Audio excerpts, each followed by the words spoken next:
Hello guys, કેમ છો બધાય? તો બધાને ખબર છે કે ફેબ્રુઆરી મહિનો હાલે છે. પ્યાર મોહબ્બતનો મહિનો કહેવાય. બધાએ રોજ ને રોજ નવા નવા દિવસો આવે છે. તો આજે તે એમાંનો એક દિવસ કે પ્રપોઝ દિવસ છે. તો એના ઉપર હું જેટલો સમાજને સમજુ છું અને જેટલું અત્યારે હું જે જોયું જાણ્યું છે એના ઉપરથી એક વાત કરું કે કેવા લોકોને આપણે પ્રપોઝ કરવા જોઈએ. એવા છોકરા કે છોકરીને પ્રપોઝ કરવા જોઈએ કે જ્યારે પણ આપણે એની વાત આપણા મા બાપને કરીએ તો મા બાપને પણ એ ગમવો જોઈએ એમ. પછી એવું થાય કે આપણને ગમતો હોય પણ આપણા મા બાપને ન ગમે, એનામાં કાંઈક ને કંઈક કમી હોય એમ.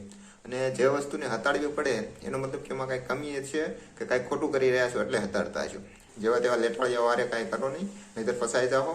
અત્યારે બધું સ્ટાઇલ ઉપર મતલબ વહી ગયું છે કે છોકરીઓ મેકઅપ કરીને વધારે સુંદર દેખાવાની કોશિશ કરે છે અને છોકરાઓ મતલબ પોતાની પાસે ફેક મતલબ કહેવાય ને ફેક પૈસો દેખાડવાની કોશિશ કરે. મતલબ કે હોય ને એના કરતાં વધારે તૈયાર થવું, વધારે દેખાડવું કે આ ગાડી મારી છે, ભાઈબંધની માંગી લઈ આવીને કે આપણી ગાડી છે. તો આને જોઈને ઘણીવાર છોકરીઓ એટ્રેક્ટ થતી હોય અને છોકરીઓના મેકઅપથી છોકરા એટ્રેક્ટ થતા હોય. તો બસ આવી વસ્તુઓથી બચવું. અને બીજી એક વાત કે કોઈ છોકરી આપણે આમાં સ્માઇલ કરે છે તો એનો મતલબ એવું ન સમજવું કે એ આપણને પસંદ કરે છે કે પછી કોઈ આપણી સામું જોઈ છે તો એ આપણને પસંદ કરે છે, એવું ન સમજવું. ખાસ કરીને છોકરાઓને. અને આવા વેમમાં જઈને કોઈને પ્રપોઝ નહીં કરી દેતા, નહીંતર ભાઠા ખાવાના થાય. એટલે બસ ધ્યાન રાખો. બાકી તો પહેલાં ધંધો કરો અને પછી આ બધું કરો તો વધારે સારું છે. બાકી નકર તમારી મરજી.